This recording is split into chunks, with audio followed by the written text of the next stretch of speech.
ধরেন আপনি আপনার বউরে বললেন, দেখো তুমি চাঁদের চাইতেও সুন্দর।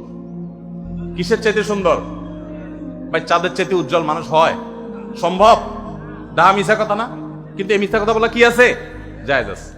সৌদি আরবের একজন আলেম ডক্টর আয়েজ আল কারনি, মুসলিম বিশ্বের সবচেয়ে জনপ্রিয় আলেমদের মধ্যে একজন, ওনার একটা বক্তব্য আমি শুনেছি, অত্যন্ত চমৎকার কথা বলেন এবং দারুণ দারুণ টিপস দিয়ে থাকেন। উনি বলেন যে একটা ইউনিভার্সিটি প্রোগ্রামে স্টুডেন্টদের সামনে উনি বলছিলেন যে আমি একবার একটা আইডিয়া দিয়েছি দাম্পত্য জীবনের সুখ শান্তির জন্য।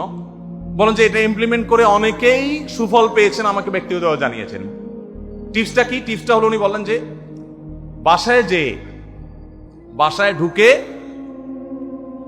মাঝে মধ্যে, সবসময় করলে আবার মাইর খাবেন, যখন দেখবেন বউয়ের মুড টুড ভালো আছে, বাসায় ঢুকে আস্তে করে লাইটের সুইচটা অফ করে দিবেন। তখন বউ কি ব্যাপার, লাইট বন্ধ করলা কেন?